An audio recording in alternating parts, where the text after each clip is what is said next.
Hi everyone, welcome. I can see that everything is working. The signal of my live stream is full green, full signal. That's great. I'm so happy for it. Hi everyone. Hi, I'm your host Peter.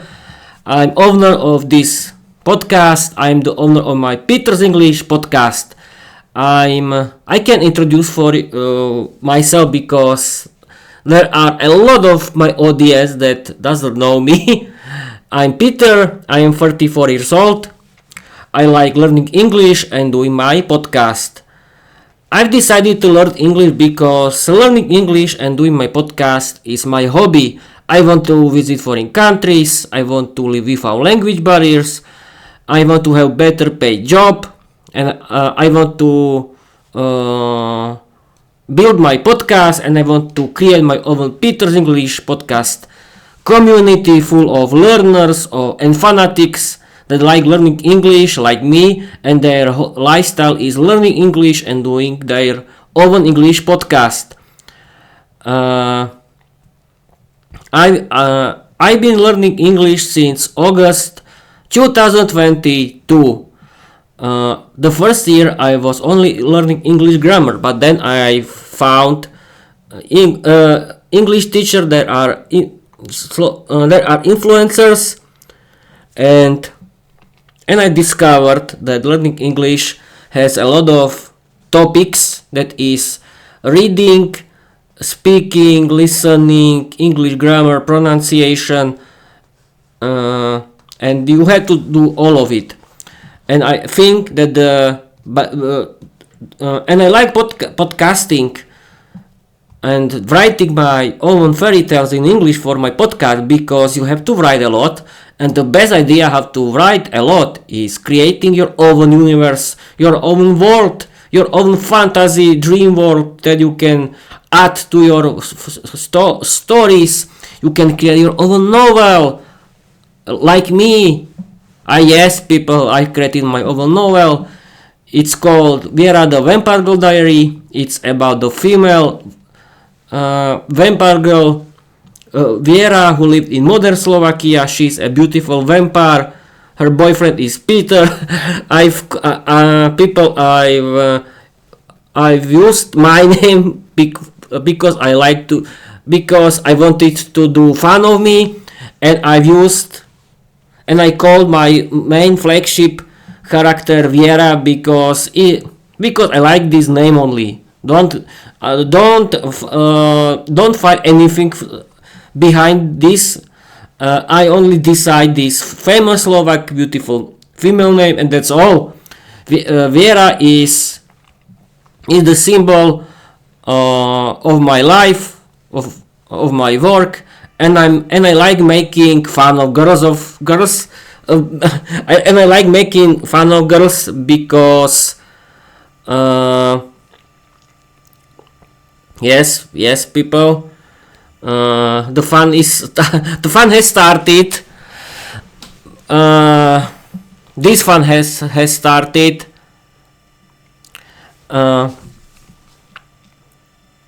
Don't Peter panic. People, I'm going to check something, and I'm here in the moment. It's not important. I have to wait, and I have to wait. But I think everything goes well, and we can continue with the streaming and live episode. Yes. Now I'm going to check it, and I'm right back. Wait a minute.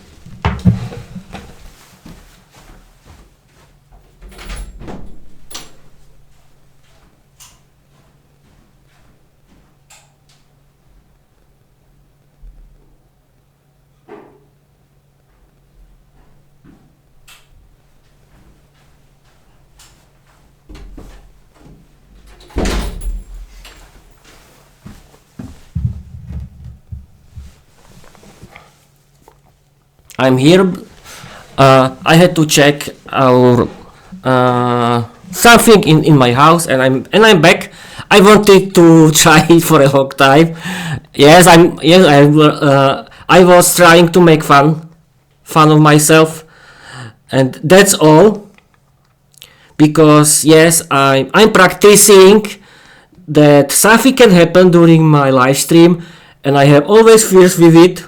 And the best idea how to defeat my fears is to practice it during my live stream, because Peter, it's not important that you make fun of yourself. Yes, of course, this is for me, and we can continue with my female character Viera, the vampire girl, that is the symbol of the fun that I like doing of girls. Don't worry, people. I don't want to be offensive against someone, because for me, are girls very beautiful female vampire who can bite men, and I like doing fun of everything in my life. I don't want to be rude or offensive against someone, but okay. And the main topic of this episode is the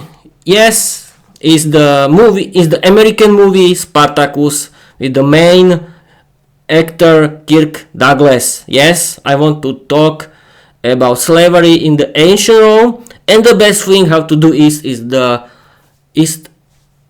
talk with Microsoft Copilot about this topic, and welcome into my series Peter's movie magazine, because I want to talk about this movie Spartacus, this famous Hollywood movie, and I want to talk about the real Spartacus and about real life in the ancient Rome. And we can start. I want to show you how you can play with Microsoft Copilot and chat about this topic if you like, the history of ancient Rome.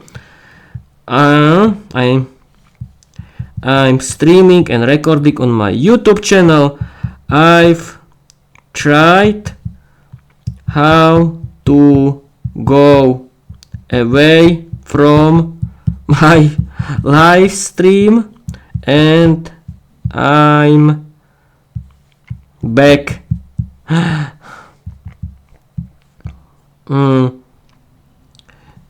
I want to talk with you about the American movie Spartacus with Kirk Douglas. Now, people, we haven't. Yes, here is. Haha, sound like you just tested your leave might show and return like nothing happened skill. Smooth move, Peter. Yes, of course, people. I want to only check something, and everything is okay. My house is still here, and the truth is that I only wanted to try how to be that the situation when something happened during my live stream. And this is very important, because you have to be prepared for everything. And we can continue. Spartacus, 1960, the film or movie in American English. Directed by Stanley Kubrick, starring Kirk Douglas in his most iconic role. Spartacus is an epic about a Thracian gladiator who sparks a slave uprising against the Roman Republic. It's a blend of sweeping battle scenes, political intrigue, and human drama, and it pushed boundaries in Hollywood for its time, both its scope and dealing with themes like freedom and dignity. The real Spartacus: history versus film. Origin: in the movie, Thracian slave forced into gladiator school. In history, Thracian soldier captured and sold into slavery. Leadership: in the movie, charismatic noble rebel leading a vast army. In history, skilled tactician led 70,000 escaped slaves in 73 until 71 BCE during the birth of Jesus Christ. Goal: In the movie, freedom for all slaves return home. In history, initially escape from Italy, later became a large-scale rebellion. Outcome, defeated by Roman legions under Crassus. In the movie, in history, same Spartacus died in battle, his army crushed. Romance. In the movie, love story with Varinia, fictional. In history, no record of a romance in historical sources. Why it's significant? The I'm Spartacus since became a pop culture symbol of solidarity. It's based partly on Howard Fuss novel, inspired by historical records from Plutarch and Appian. It helped, and the Hollywood blacklist era Dalton Trumbo got screen credit after years of being blacklisted. Yes, we can talk about the love story in the movie. People, because I like love stories, I'm a big romantic, as you can see in my novel, Viera the Vampire Girl Diary. Here is the message from Microsoft Copilot. The heart amongst the swords and sandals.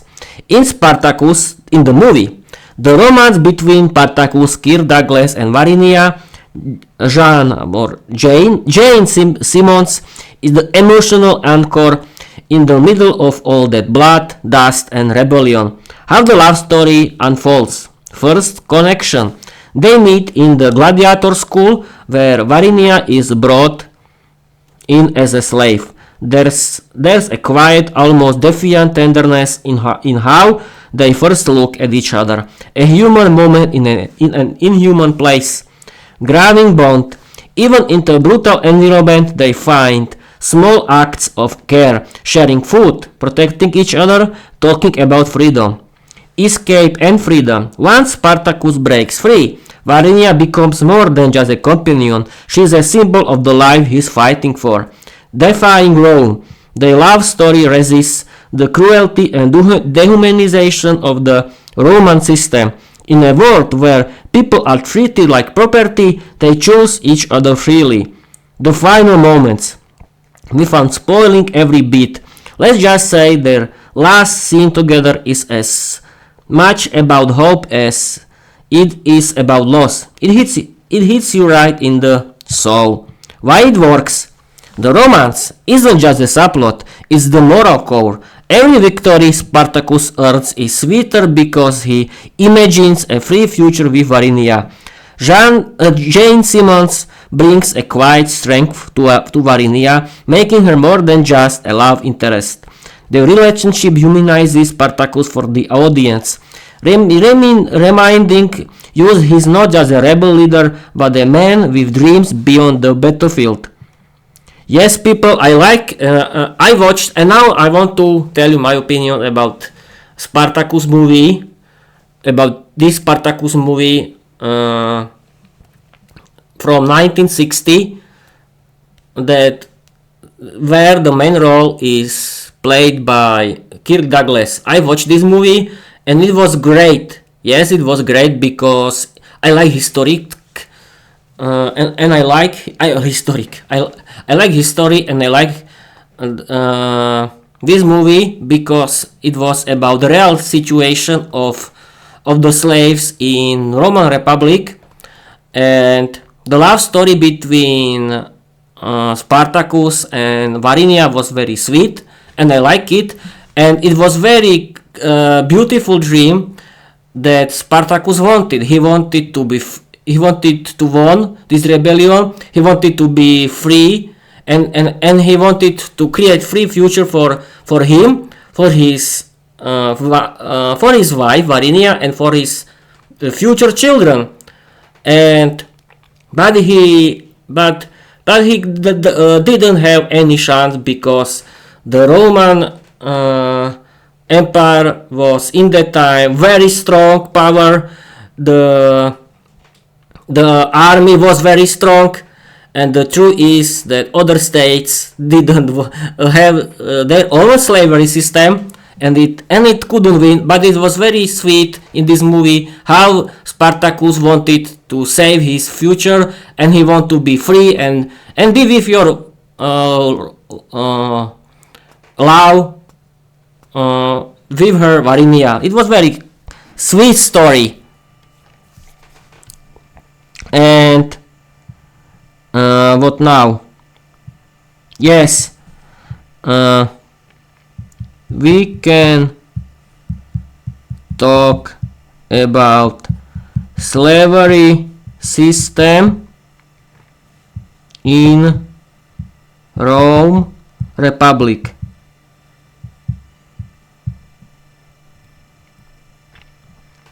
Yes, people, here is the message from Microsoft Copilot.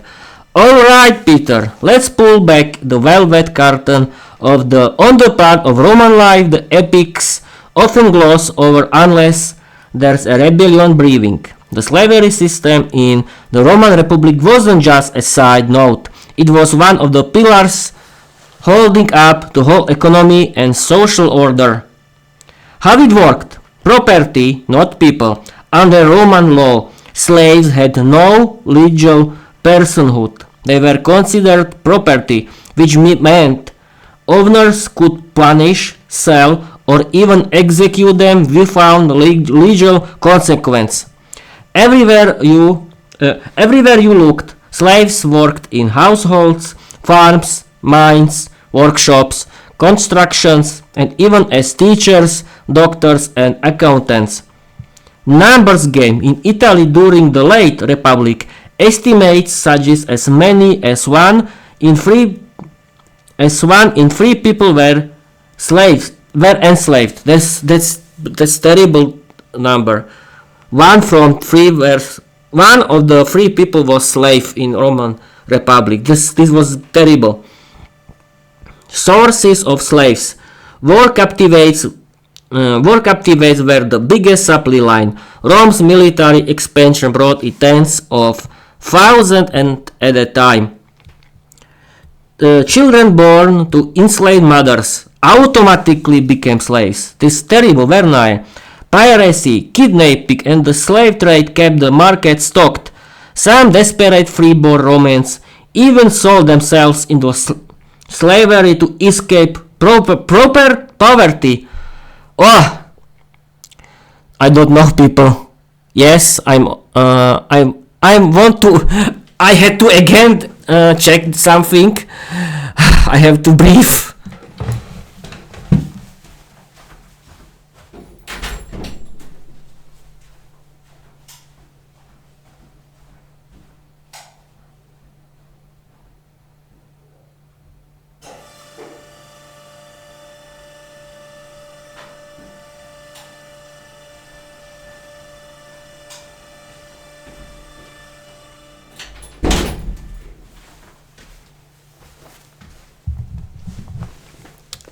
Wait a minute, people, I have to go away.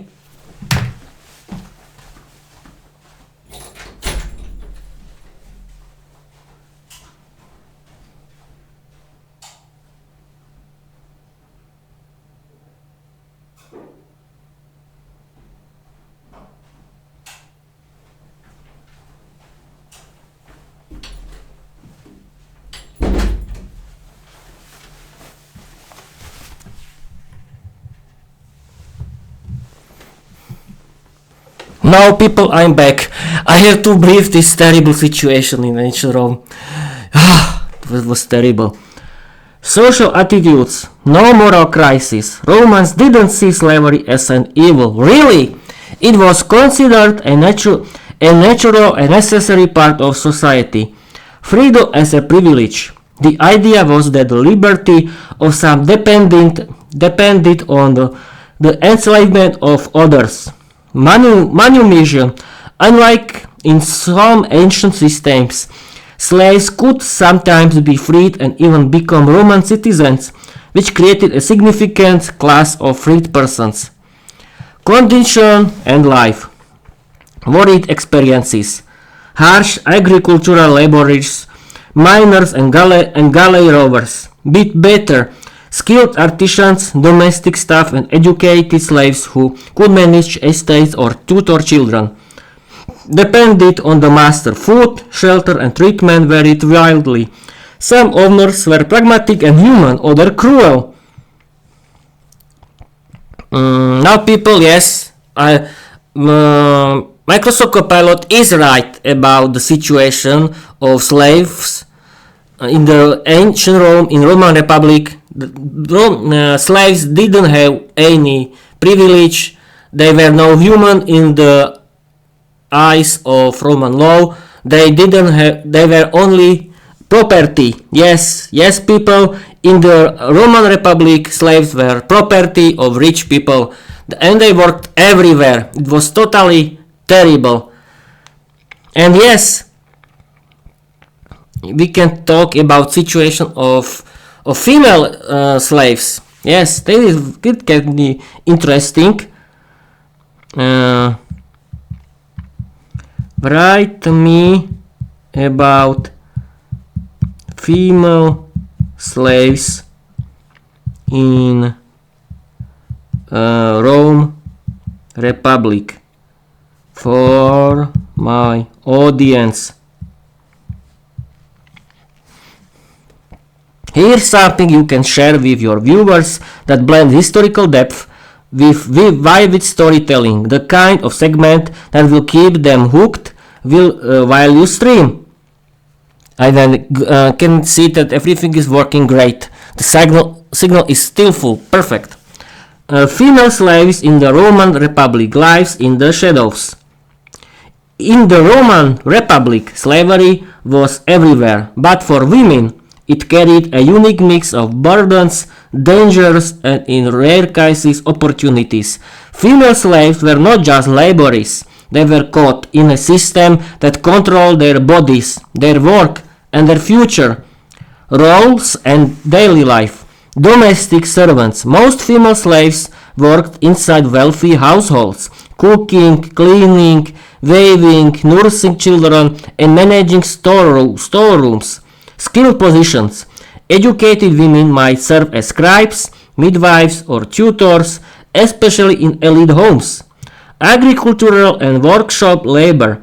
In rural estates, they toiled in fields, vineyards, and textile workshops alongside men. Entertainment. Some were trained as singers, dancers, or musicians to perform at banquets. Exploitation and vulnerability. Yes.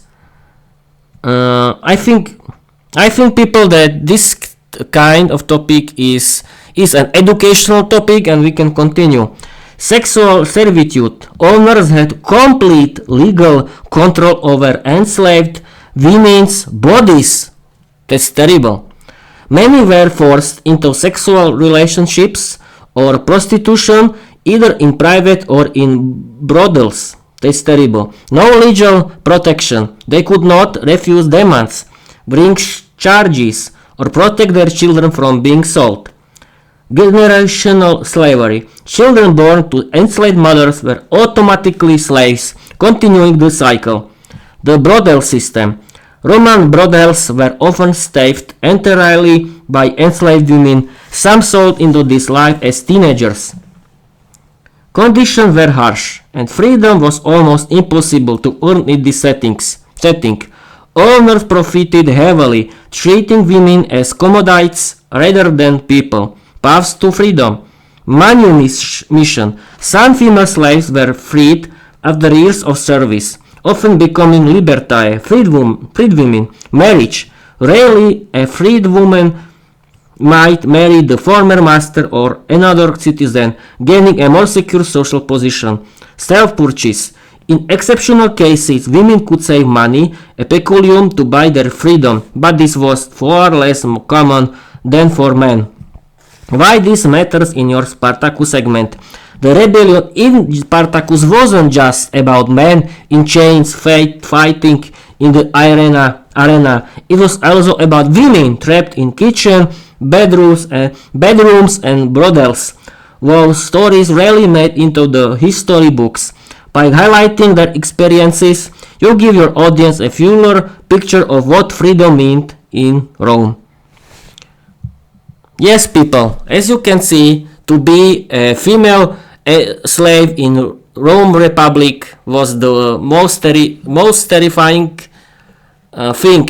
It's terrible to think about this. I don't imagine this. What female workers can think about this. It's terrible. Okay, we can continue. Now we can talk about real Spartacus.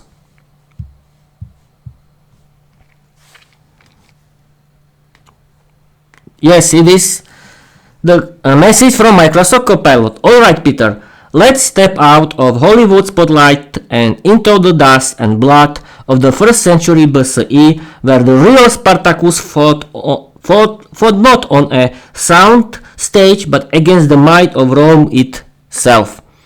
Who he was: origin, born around 103 BCA in Thrace, modern day Bulgaria or nearby, possibly from the Maidi tribe. Before slavery, may have served as a soldier in the Roman army before being enslaved. Ancient sources disagree on the details. Gladiator life, sold to a gladiator school in Capua, trained as a triax, a style of gladiator with a small shield and curved sword. The revolt, Third Servile War, from 73 until 71 BCA. The escape, and in 73 BCA,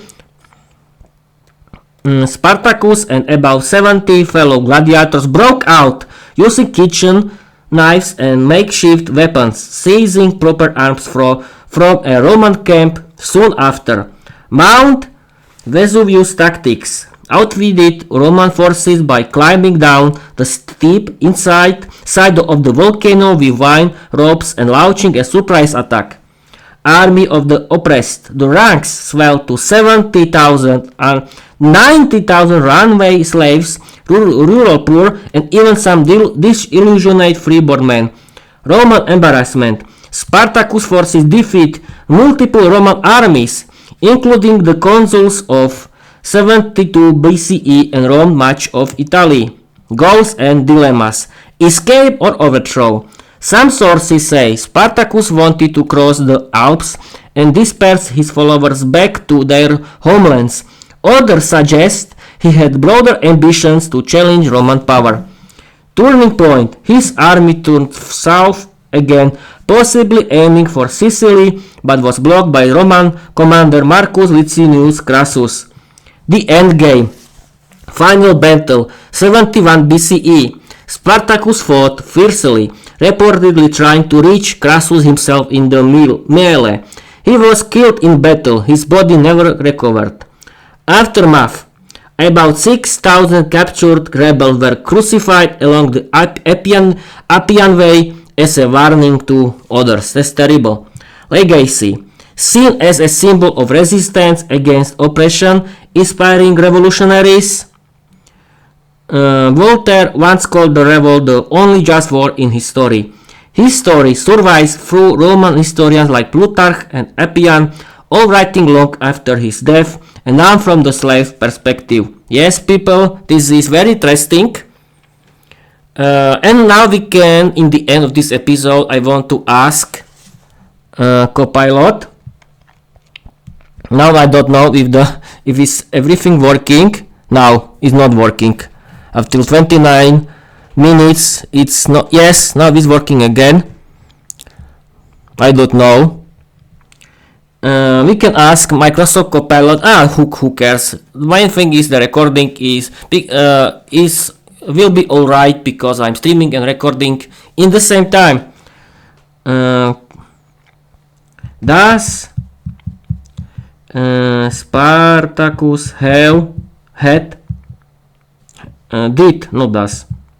did Spartacus have any chance to win?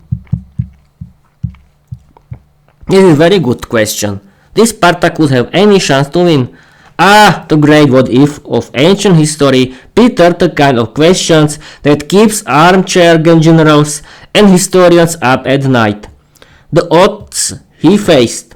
Rome's machine. The Roman Republic had unmatched military infrastructure, disciplined legends, deep manpower reserves, and the political will to crush internal threats. Spartacus' army, brave and resourceful, but mostly made up of escaped slaves, rural poor, and a handful of trained gladiators. They lacked the long-term supply chains, sick equipment, and unified strategic vision Rome had. His bad shot.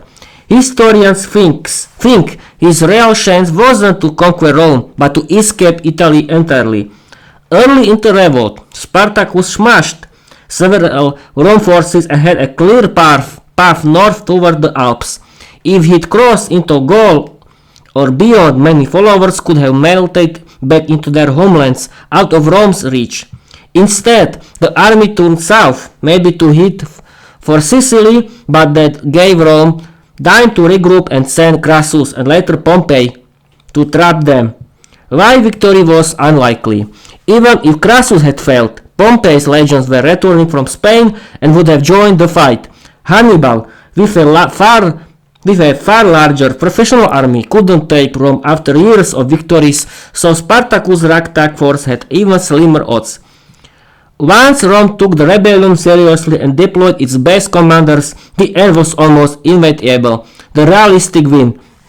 For Spartacus, winning would have meant breaking out of Italy with as many followers as possible, not toppling the Republic. In that sense, he came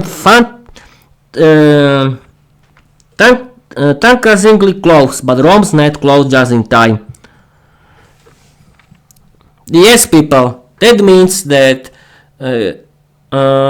Spartacus couldn't win this battle because Rome was so strong, but I think the neighbors of Rome didn't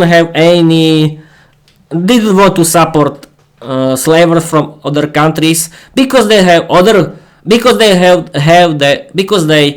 their own slavery system, and Spartacus didn't have any chance. But it was great that he tried to be free. That was great. And now, thank you for watching. Thank you for listening. Watch me, follow me, and read my novel Viera Vampire Girl Diary. Bye bye.